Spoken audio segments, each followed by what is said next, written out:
آج 7 فروری 2025 ہے۔ آج سے 1 سال پہلے تیاریاں ہو رہی تھیں کس چیز کی؟ انتخابات کی، اور ہر جگہ پر شفاف اور غیر جانبدارانہ انتخابات کے لیے کوششیں ہو رہی تھیں، اور واقعی آدھے دن کے لیے بلکہ پورے دن کے لیے انتخابات غیر جانبدارانہ اور شفاف ہوئے۔ نتائج آنے لگے تو پھر وہی انتخابات جو غیر جانبدارانہ تھے، شفاف تھے، ان پر ایسی دھند چھائی، اور دھند کے بعد جو کچھ ہوا وہ پوری دنیا نے دیکھ لیا۔ فارم 45 کے بجائے فارم 47 آ گیا۔ تحریک انصاف جو کچھ الزامات لگاتی ہے اس کے مطابق تو تحریک انصاف 2/3 سے 1-2 سیٹیں زیادہ جیت گئی تھی۔ اس کے بعد فارم 47 نے پاکستان پر جس طرح سے رجیم بنائی، جس طرح سے حکومت بنی، جس طرح سے حکومت چلی، یہ تاریخ کا حصہ بن چکا ہے۔ تو اس پر زیادہ بات کرنے کی اس لیے ضرورت نہیں ہے کہ آپ کے سامنے سارا کچھ ہے، لیکن بات یہ کرنے والی ہے کہ آج 7 فروری ہے اور کل 8 فروری کو 1 سال پورا ہو جائے گا ان انتخابات کو۔ تو تحریک انصاف کی طرف سے اس حوالے سے احتجاج کا اعلان کیا گیا ہے۔ وہ اس دن کو یوم سیاہ کے طور پر منا رہی ہے۔ تو کیا ایک اور اس طرح کا دن آ جائے گا جیسے 9 مئی کو تحریک انصاف کے ساتھ ہوا، 25 نومبر کو تحریک انصاف کے ساتھ ہوا، اور اسی طرح سے کسی دور میں پچھلے سے پچھلے سال 25 مئی کو بھی ہوا تھا تحریک انصاف کی طرف سے۔ جو کچھ اس روز ہوا تھا، جو کچھ 9 مئی کو ہوا تھا، اور جو کچھ 25 نومبر کو ہوا تھا، کیا پھر کچھ ایسا تو نہیں ہونے جا رہا؟ اللہ خیر کرے۔ تحریک انصاف والے اپنے پورے جوش کے ساتھ، جذبے کے ساتھ جس طرح سے وہ نکلتے ہیں، مار کھاتے ہیں، مار کھاتے کھاتے اپنے گھروں کو چلے جاتے ہیں، لیکن اس دفعہ حکومت کو بھی تھوڑی سی احتیاط سے کام لینا ہوگا، کیونکہ تحریک انصاف کے کچھ لیڈروں کی طرف سے ہو سکتا ہے کہ انہوں نے ایسے ہی نعرہ لگا دیا ہو۔ ان کی طرف سے کہا گیا تھا کہ پہلے ہم خالی ہاتھ آتے تھے تو ہمارے ساتھ اس طرح سے ہوتا تھا، آئندہ اب آئیں گے تو ہم بھی کچھ نہ کچھ تیاری کر کے آئیں گے۔ تو یہ ان کی طرف سے محض دھمکی ہے، یا اس پر عمل بھی کر سکتے ہیں۔ بہرحال حکومت کو ہوش کے ناخن لینے چاہیے۔ جس طرح سے حکومت ایک مرتبہ پھر تحریک انصاف کو وارننگ، دھمکیاں دے رہی ہے، جیسے کہ محسن نقوی صاحب کی طرف سے کہا گیا، ہمارے یہ وزیر داخلہ ہیں، کہ اگر پھر ان کی طرف سے ایسا ہی کیا گیا تو ان کے ساتھ اسی طرح سے نپٹا جائے گا۔ گویا 25 نومبر کو جو کچھ ہوا، جس طرح سے لاشیں گرائی گئیں، سیدھی گولیاں ماری گئیں، تو کیا ایک مرتبہ پھر ایسا ہی ہوگا؟ اور تحریک انصاف والے، جیسا کہ ان کی طرف سے یہ نعرہ لگا دیا گیا یا ایک دھمکی دے دی گئی کہ ہم بھی تیاری کے ساتھ آئیں گے، اگر انہوں نے اس پر تھوڑا سا بھی عمل کیا تو پھر آپ اندازہ کر سکتے ہیں کہ پاکستان میں کیا سے کیا ہو سکتا ہے۔ بہرحال طرفین کو ہوش کے ناخن لینے کی ضرورت ہے۔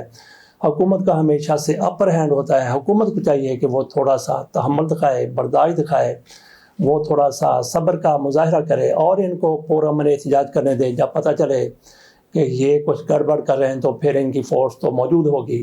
تو ویسے پہلے بھی احتجاج ایسے تحریک انصاف کے نہیں ہوا کرتے کہ جن کو کہا جائے کہ اس میں شرمگیزی ہو سکتی ہے۔ حکومت کی طرف سے جب یہ ٹھان لیا جاتا ہے کہ ان کو باہر نہیں نکلنے دینا، تو پھر وہ پرامن ہوں یا پرامن نہ ہوں، عموماً وہ پرامن ہی ہوتے ہیں۔ عموماً ہی نہیں بلکہ وہ ہمیشہ تحریک انصاف والے پرامن ہی ہوتے ہیں۔ تو باقی مسلم لیگ نون پیپلز پارٹی والے، یہ لوگ بھی کوئی شرپسند کسی موقع پر بھی نہیں رہے۔ ان کے بھی جلسے ہوتے رہے، جلوس نکلتے رہے، یہ بھی پرامن ہوا کرتے تھے، لیکن ان کو بھی ان کی مخالف حکومتیں یا پھر یہ دونوں زیر اطاعت آئے مارشل لاؤں کے، تو اس دوران ان پر بھی، ان کے پرامن مظاہروں پر بھی یہی کچھ ہوتا تھا جو آج کل تحریک انصاف کے مظاہروں پر، ان کے احتجاج پر ہو رہا ہے۔ تو اللہ خیر کرے۔ کل کا دن ہے، میاں نواز شریف صاحب کی طرف سے ایک بڑا اشتہار شائع کیا گیا تھا وزیر اعظم ہونے کا۔ یہ 8 فروری کو ہوا تھا، تو 8 فروری کل آنے والی ہے۔ تو آج تحریک انصاف کی طرف سے تیاریاں جاری ہیں۔ وہ دب کے بیٹھنے والی پارٹی نظر نہیں آتی۔ اللہ خیر کرے۔ اگلی خبر کی طرف چلتے ہیں۔ لاہور ہائی کورٹ میں 9 جج تعینات کیے گئے ہیں، 9 جسٹس بنا دیے گئے ہیں۔ کہاں سے لیے گئے ہیں؟ کچھ لوگوں کی طرف سے کہا جاتا ہے کہ مسلم لیگ کے یہ لوگ ہیں، خصوصی طور پہ شہباز گل کی طرف سے ان کے ناموں کا بھی بتایا گیا، اور شہباز گل نے یہ بھی کہا ہے کہ یہ سارے نون لیگی ہیں اور اس کو نون لیگ کورٹ بنا دیا گیا ہے۔ اگر یہ کہا جائے کہ اس کو لوہار ہائی کورٹ بنا دیا گیا ہے تو کچھ لوگ اس سے بھی اتفاق کریں گے کیونکہ پہلے بھی جب جج صاحبان ان کے حق میں فیصلے کیا کرتے تھے تو یہی تاثر جاتا تھا، بلکہ لوگ نام لے کے کہتے تھے کہ یہ لاہور ہائی کورٹ نہیں ہے بلکہ یہ لوہار ہائی کورٹ بن گئی ہے۔ تو ناظرین آپ اس حوالے سے کیا کہتے ہیں؟ پہلے تھوڑا سا سن لیجئے، شہباز گل کی زبانی سن لیجئے۔ ہم نے بھی آپ کو نام یہ پڑھ کے سنانے تھے، پڑھے پڑھائے آپ کے سامنے رکھ دیتے ہیں۔ یہ نام جن کو شہباز گل کی طرف سے کہا گیا ہے کہ ان کا تعلق مسلم لیگ نون کے ساتھ ہے، جن کو ججز بنایا گیا، چند نام آپ کے سامنے رکھتا ہوں۔ لاہور ہائی کورٹ کے لیے نامزد ہونے والے 9 ججز۔ پہلے جناب جسٹس سردار اکبر ڈوگر، یہ فیصل آباد سے نون لیگی پنجاب اسمبلی رکن سردار خان بہادر ڈوگر کے بھائی ہیں اور آسما جہانگیر گروپ کے ممبر ہیں۔ جسٹس خالد اسحاق، ان کے والد ملک اسحاق اولکھ، نون لیگ لائرز ونگ گجرانوالا کے صدر ہیں۔ جسٹس چودھری سلطان محمود، یہ پنجاب حکومت میں ایڈیشنل ایڈوکیٹ جنرل رہے ہیں۔ جسٹس ملک وقار حیدر اوان، آسما جہانگیر گروپ، تعلق ملتان سے۔ Justice Javed Iqbal Wains, deputy attorney general. Justice Muhammad Jawad Zafar, prosecutor general Punjab, Farhad Shah کے پارٹنر اور قریبی دوست۔ جسٹس ملک اویس خالد، پیپلز پارٹی کے وزیر قانون خالد رانجھا کے داماد۔ جسٹس حسن نواز مخدوم، اعظم نذیر تارڑ کے چیمبر سے ہیں۔ تو ویسے میں اس پر یقین نہیں کرتا کہ یہ لوگ مسلم لیگ نون کے لیے کام کریں گے۔ بالفرض یہ مسلم لیگ نون کے لیے کام کرتے ہیں، شہباز گل جس طرح سے کہتا ہے، تو کتنی دیر کام کریں گے؟ تو ناظرین پریشان ہونے کی ضرورت نہیں ہے۔ یہ جج صاحبان آپ یوں سمجھ لیں گے تحریک انصاف کے جج ہیں، یہ تحریک انصاف کے لیے کام کریں گے۔ اگر انہوں نے کمپرومائز کر لیا ہے تو جب یہ آزاد ہوں گے تو یقینی طور پر یہ آئین کے مطابق اپنے فیصلے کریں گے، اپنے ضمیر کے مطابق اپنے فیصلے کریں گے۔ جب یہ کمپرومائز سے نکل جائیں گے تو تحریک انصاف جو حق اور سچ پر ہوگی تو ان کے حق میں آٹومیٹکلی اپنے آپ فیصلے آنا شروع ہو جائیں گے۔ تو باقی اگلی بار یہ بھی آپ نوٹ کر لیجئے، جیسا کہ کہا یہ تحریک انصاف کے جج ہیں، یہ تحریک انصاف کے لیے کام کریں گے، تو غلط کام بھی یہ تحریک انصاف کے لیے کر سکتے ہیں، تو ان کے لیے اپنے ضمیر کے مطابق بھی فیصلے دے سکتے ہیں۔ یہاں پہ 2 چیزیں آ گئیں، ایک تو یہ آئین قانون اپنے ضمیر کے مطابق فیصلے کریں گے، تحریک انصاف حق پر سچ پر ہوگی تو ان کے حق میں فیصلے چلے جائیں گے۔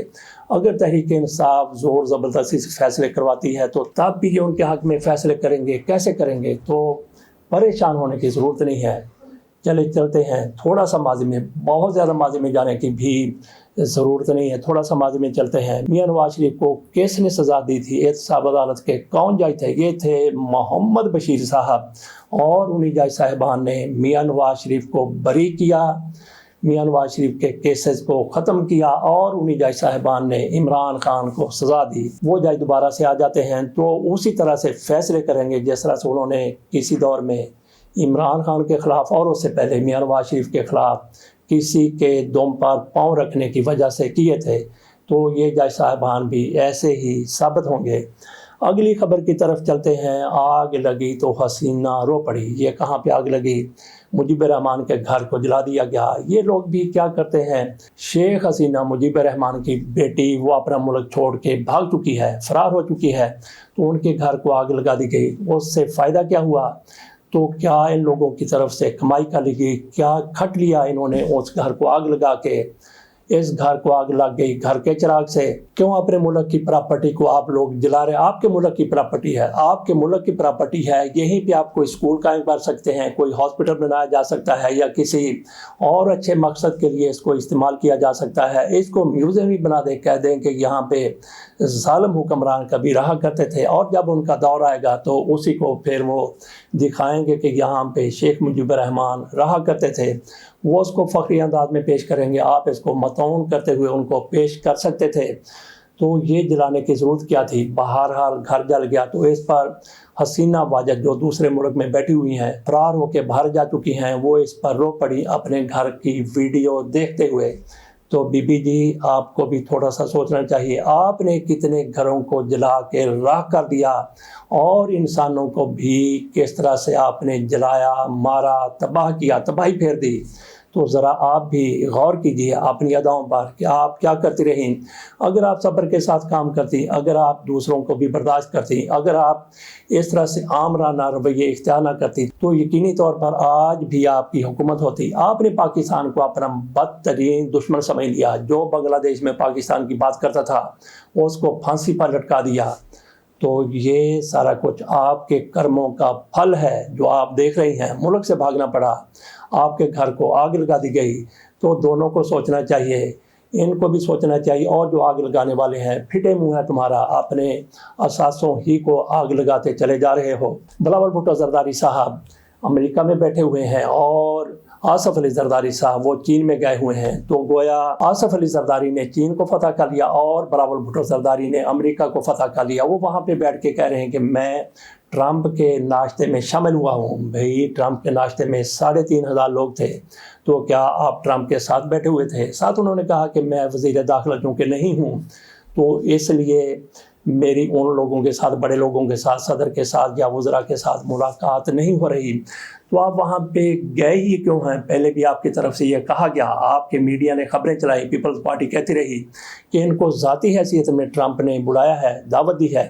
وہ جھوٹ کا پلندہ ثابت ہوا اور اپنے آپ کو آپ بڑا لیڈر, عالمی لیڈر ثابت کرنے کے لیے اب کہہ رہے ہیں کہ میں وہاں پہ ان کے ناشتے میں گیا ہوں. اور بے نظیر بھٹو کا بھی آپ نے کہا کہ انہوں نے بھی ایک ناشتے پر وہاں پہ تقریر کی تھی. اللہ بہتر جانتا ہے کہ بے نظیر بھٹو کی طرف سے وہاں پہ کوئی تقریر کی گئی یا نہیں کی گئی, لیکن آپ کی وہاں پہ جو پذیرائی ہو رہی ہے وہ پوری دنیا دیکھ رہی ہے. کوئی بلاول بھٹو زرداری صاحب, اللہ نے آپ کو ایسا موقع دے دیا ہے, آپ چھوٹے سے لیڈر تھے, بونے تو ہم نہیں کہتے, اس سے بڑا لیڈر بنا دیا ہے. تو آپ کوئی تھوڑا سا احساس کریں, تھوڑا سا دھیان کریں, اپنے آپ کو بڑا لیڈر ثابت کرنے کی کوشش کریں. آپ بونے تھے, چھوٹے تھے, تو ایسی باتیں کر کے کہ ٹرمپ کے ساتھ ملاقات اور یہ خصوصی دعوت, ایسی باتیں کر کے اپنے آپ کو چھوٹا اور بونا ثابت نہ کریں. تو میاں نواز شریف صاحب کی بات کر لیتے ہیں. میاں نواز شریف کو کچھ لوگ کہتے ہیں کہ وہ روح پوش ہو گئے ہیں, میاں نواز شریف صاحب چھپ گئے ہیں, وہ باہر نہیں آ رہے. تو یہاں پہ سوال یہ ہے کہ کیا میاں نواز شریف صاحب روح پوش ہوئے ہیں یا پھر وہ مدہوش ہو گئے ہیں؟ کچھ پی کے مدہوش ہونے والی بالکل بات نہیں ہم کر رہے. مدہوش بندہ نشے میں, ایسا نشہ, اقتدار کا نشہ اور دوسرا نشہ اس میں بھی ہو جاتا ہے. تو میاں نواز شریف صاحب روح پوش ہوئے, لوگ کہہ رہے ہیں. میں نہیں سمجھتا کہ میاں نواز شریف صاحب روح پوش ہوئے ہیں, بلکہ وہ مدہوش ہو گئے. کس میں مدہوش ہو گئے؟ آج کی پارٹیاں جو بھی زور لگا رہی ہیں, مولانا فضل الرحمان ٹل لگا رہے ہیں, تحریک انصاف وہ بھی پورا اپنا زور لگا رہی ہے. کس لیے؟ دوبارہ اقتدار میں آنے کے لیے. اسی طرح سے بلاول بھٹو زرداری, پیپلز پارٹی پورا زور لگا رہی ہے مسلم لیگ نون کی جگہ ہم اقتدار میں آ جائیں. تو مسلم لیگ نون کہاں پہ ہے؟ وہ تو اقتدار میں بیٹھی ہوئی ہے. کوئی بھی بندہ اقتدار میں آنے کے لیے بہت کچھ کرتا ہے, چور دروازے دیکھتا ہے, فارم 47 ڈھونڈتا ہے. وہ تو تحریک انصاف کی بجائے آ گیا مسلم لیگ نون کے پاس. تو جب ان کو اقتدار مل گیا, بیٹھے بٹھائے, گھر بیٹھے بٹھائے اقتدار مل گیا, اگلے اقتدار کی ان کو اس لیے فکر نہیں ہے کہ جس طرح سے اب اقتدار مل گیا ہے فارم 47 کے ذریعے آئندہ بھی ملتا رہے گا. تو پھر میاں نواز شریف کو باہر نکلنے کی, عوام کے اندر جانے کی, عوام سے وہ کیا کہتے ہیں اس کو, جھڑکیں کھانے کی, بلکہ اور کچھ کھانے کی کیا ضرورت ہے؟ تو اس لیے میاں نواز شریف صاحب انجوائے کر رہے ہیں, ان کی حکومت چل رہی ہے, وہ جو کہتے ہیں وہ ہو جاتا ہے, وہ اوپر بیٹھے تماشا دیکھ رہے ہیں. تو ان کو باہر نکلنے کی, اتنی سردی میں, گزشتہ دنوں جتنی زیادہ سردی تھی, وہ تو مری میں بیٹھے آگ جلا لیتے ہیں, آگ سیک رہے ہیں, وہاں پہ موسم انجوائے کر رہے ہیں. تو ان کو کیا ضرورت پڑی ہے کہ اتنی ٹھنڈ میں, اور آگے گرمی آنے والی ہیں, شدید گرمی میں پسینہ بہاتے ہوئے وہ لوگوں میں جائیں, وہ جلسے کریں. آخر کار عوام کو اپنے ساتھ ملانا ہوتا ہے, ملا کے حکومت حاصل کرنی ہوتی ہے, الیکشن جیتنا ہوتا ہے. وہ تو ان کو گھر بیٹھے بیٹھے سارا کچھ مل جاتا ہے. تو میاں نواز شریف انجوائے کر رہے ہیں, وہ پاکستان میں رہیں, پاکستان سے باہر رہیں. تو روح پوش ہرگز نہیں ہوئے, ان کے ساتھ لوگ ملاقاتیں کرتے ہیں. اس کے ساتھ اجازت دیجیے اور انتظار کیجیے کہ کل ہوتا کیا ہے, کیا ہوتا ہے. اللہ حافظ.